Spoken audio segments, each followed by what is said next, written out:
Halo guys, Kakak San hadir lagi. Kalau sebelumnya kita sudah bahas live action Dororo, sekarang kita mau bahas animenya. Dan mungkin banyak yang kecewa dengan live actionnya karena alur ceritanya yang berbeda. Nah, saya bisa jelasin kenapa berbeda, tapi nggak di video kali ini ya. Karena saya yakin kalian sudah tahu spoilernya, jadi langsung aja kita ke alur ceritanya.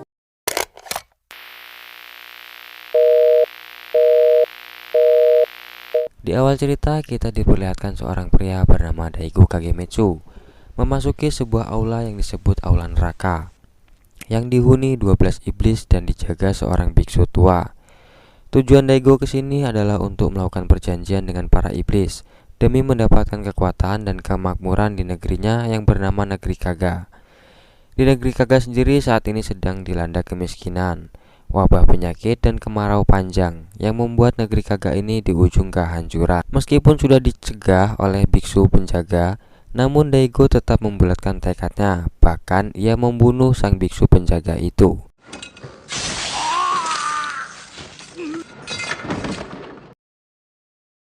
Setelah itu Daigo langsung melakukan perjanjiannya dengan 12 iblis tersebut.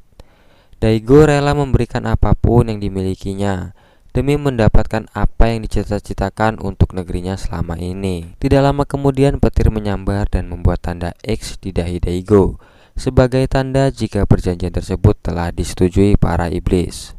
Kemudian scene pun berpindah di mana terlihat seorang istri Daigo akan segera melahirkan. Dan saat bayinya lahir, petir langsung menyambar bayi tersebut yang membuat bayi itu tidak memiliki mata, hidung, kulit, juga anggota tubuh lainnya. Namun anehnya bayi itu tetap bisa hidup. Di sini Daigo malah tertawa kegirangan karena dengan kejadian ini berarti perjanjiannya dikabulkan oleh para iblis. Meskipun anaknya sendirilah yang dikorbankan. Awalnya sang istri tetap ingin merawat anaknya yang malang itu, tapi tidak dengan Daigo yang beranggapan jika bayi itu sudah tidak berguna lagi dan tidak mungkin bertahan hidup dengan kondisinya seperti itu. Alhasil Daigo menyuruh sang dukun bayi untuk membuangnya tanpa diketahui siapapun. Ketika akan dibuang ke sungai, sang dukun bayi merasa kasihan karena ia merasa jika bayi ini tetap ingin hidup. Akhirnya ia menaruh bayi itu di sebuah perahu dan menghanyutkannya. Tapi tak lama iblis pun muncul dan melahap dukun bayi tersebut.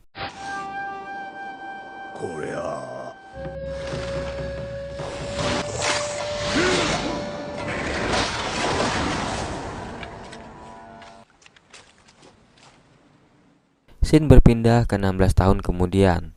Terlihat seorang gadis kecil bernama Dororo sedang menjajakan dagangannya. Lalu tiba-tiba ia didatangi preman yang sedang mencarinya kemana-mana. Rupanya Dororo telah mencuri barang-barang preman tersebut dan menjualnya. Tentu saja hal itu membuat mereka marah dan menghajar Dororo.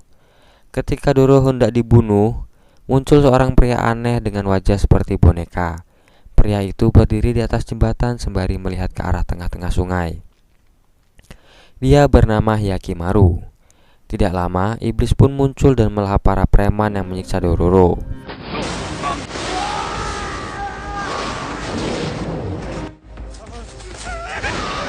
Hyakimaru yang melihat itu tidak tinggal diam. Dengan mudah ia dapat menghabisi iblis tersebut.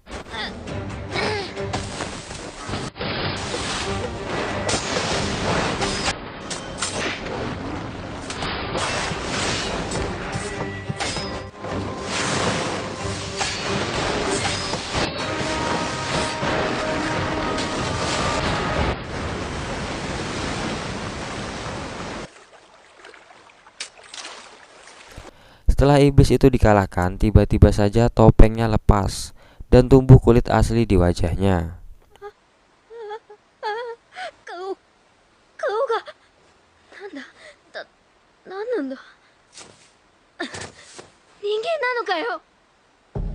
Sementara di kuil neraka, Daigo terlihat terkejut karena salah satu patung iblisnya hancur dan terjadi longsor.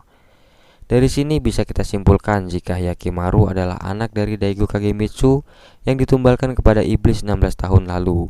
Dan saat ini ia sedang memburu para iblis untuk mengembalikan semua anggota tubuhnya. Sejak saat itu Dororo selalu mengikuti Hyakimaru kemanapun. Sepanjang perjalanan, Yakimaru memang tidak bisa melihat wajah Dororo karena sebenarnya dia ini buta. Akan tetapi sejak lahir, ia bisa melihat warna jiwa seseorang. Jika manusia itu baik, maka jiwanya berwarna putih, dan jika itu iblis, maka jiwanya berwarna merah. Inilah yang menjadi patokan Yakimaru selama ia hidup. Esok paginya Dororo mendapatkan kabar jika di sebuah desa ada iblis. Mereka pun mendatangi desa tersebut. Sesampainya di sana, mereka diajak bertemu dengan Bandai selaku ketua desa. Namun saat bertemu dengan Bandai, Yakimaru langsung mengeluarkan pedangnya dan bersiap untuk menyerang. Atas hal itu, mereka pun akhirnya dikurung dalam gudang.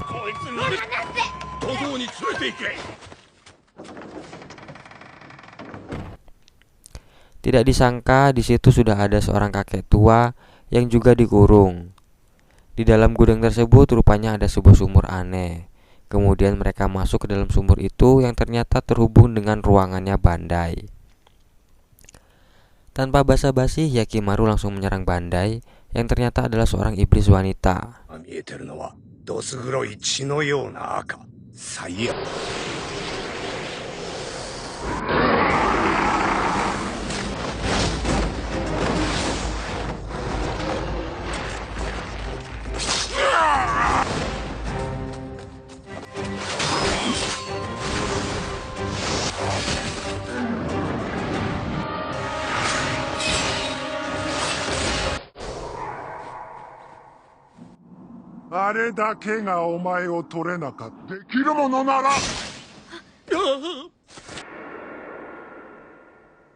Setelah Bandai kalah, kini syaraf atau indera perasanya Yakimaru kembali, yang membuat Yakimaru kini dapat merasakan sakit di tubuhnya.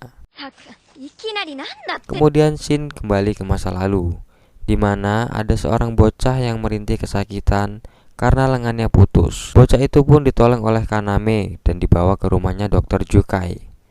Nah, Dr. Jukai ini adalah seorang ahli pembuat organ tubuh buatan.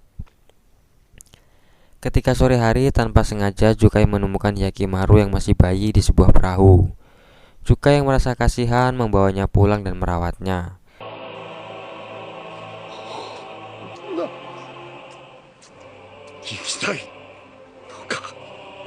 Setelah 6 tahun berlalu, Yakimaru mulai tumbuh besar dan hebat, meskipun dengan organ-organ tubuh buatan yang dibuat oleh Jukai.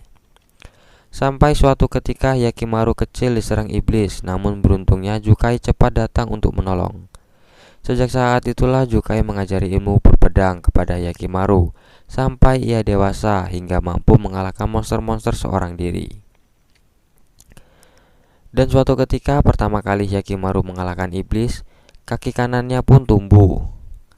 Setelah menyadari sesuatu, Jukai akhirnya memasangkan pedang di lengan Yakimaru dan membiarkannya berkelana untuk mengambil kembali bagian tubuhnya yang dilahap oleh iblis.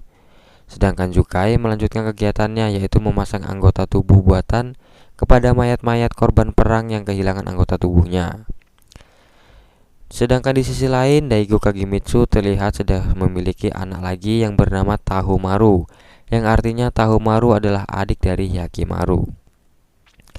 Lanjut ke masa sekarang, terlihat Yakimaru sedang asik berdiri di tengah hujan, ditemani dengan Dororo dan Osushi, seorang gadis pengembala. Di tengah hujan lebat itu, tiba-tiba muncul seorang pria yang terluka. Yakimaru yang merasa tidak beres langsung berlari dengan kencang dan menemukan tumpukan mayat para penduduk yang tak berdosa. Lalu tidak lama muncullah pria dengan sebilah pedang yang berlumuran darah. Pria ini berkata jika semuanya ini dilakukan atas keinginan pedangnya yang haus akan darah.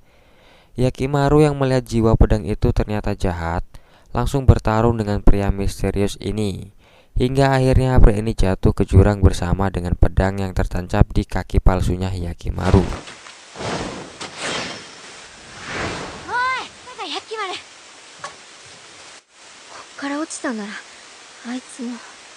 Ketika Dororo menemukan pedang itu dan menyentuhnya, pedang itu bereaksi seolah-olah pedang itu hidup dan mengendalikan tubuh Dororo.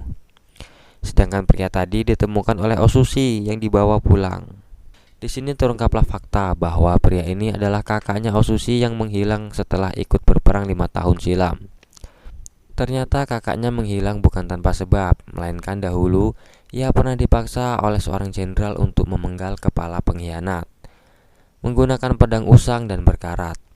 Akan tetapi semakin banyak pedang itu menerima darah, maka akan semakin tajam dan terus-menerus menginginkan darah. Sejak saat itu, kakak Osushi berubah menjadi pembunuh berdarah dingin yang dikendalikan pedang iblis tersebut. Singkat cerita, pedang itu terlepas dari tangannya Dororo dan kembali ke tangan kakaknya Osushi. Maka aksi pedang-pedangan pun berlanjut.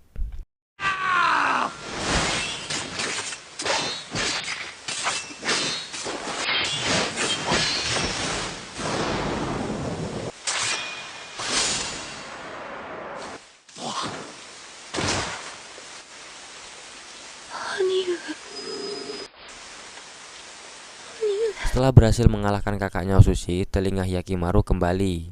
Sejak saat itu, Hyakimaru terlihat frustasi karena suara-suara di sekelilingnya yang membuat ia kesakitan dan kebingungan. Ya wajar aja, baru aja bisa dengar.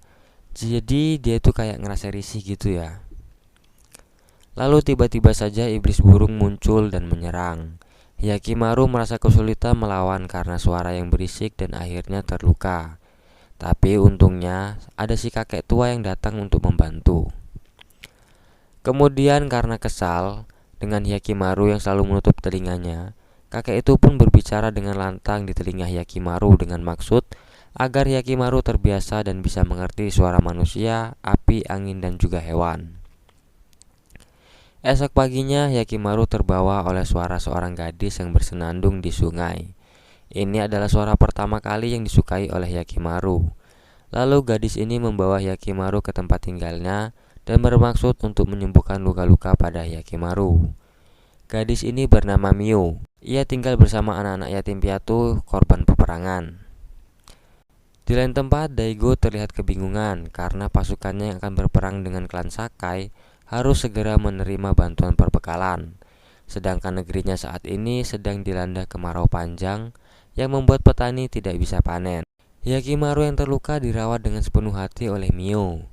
Mio juga berjanji akan membawakan obat dari klan Sakai yang akan berperang dengan pasukan Daigo. Jadi di sini Mio bekerja di klan Sakai pada malam hari. Tapi entahlah, masih belum bisa dijelaskan kerjaannya Mio ini apa. Tapi intinya dia bekerja keras untuk menghidupi para anak-anak yatim piatu tadi. Sedangkan si kakek tua yang mencari jalan agar tidak terlibat di peperangan ini pun menemukan sebuah tanah kosong yang cukup luas, namun dihuni oleh seekor iblis yang cukup kuat. Setelah itu kakek pun melaporkan penemuannya itu kepada Hyakimaru dan kawan-kawan. Mendengar berita itu membuat mereka semua bersemangat untuk pindah ke sana. Namun niat mereka masih tertahan karena iblis yang ada di sana. Lalu Hyakimaru yang masih terluka pun berniat untuk menghabisi iblis itu. Sedangkan di sisi Mio, ia berniat bekerja melayani pihak Daigo dan Sakai agar bisa mendapatkan lebih banyak uang untuk pindah rumah. Karena merasa tidak enak, Dororo berniat membantu pekerjaan Mio. Tapi saat mengikutinya tanpa sengaja, Dororo melihat Mio sedang disikidi papap sama prajurit yang sedang berjaga. Sampai sini tahulah ya kerjaannya Mio itu apa. Di sisi Hyakimaru terlihat kesusahan melawan iblis itu dan harus kehilangan sebelah kakinya yang asli. Tapi secara bersamaan suara Hyakimaru kembali.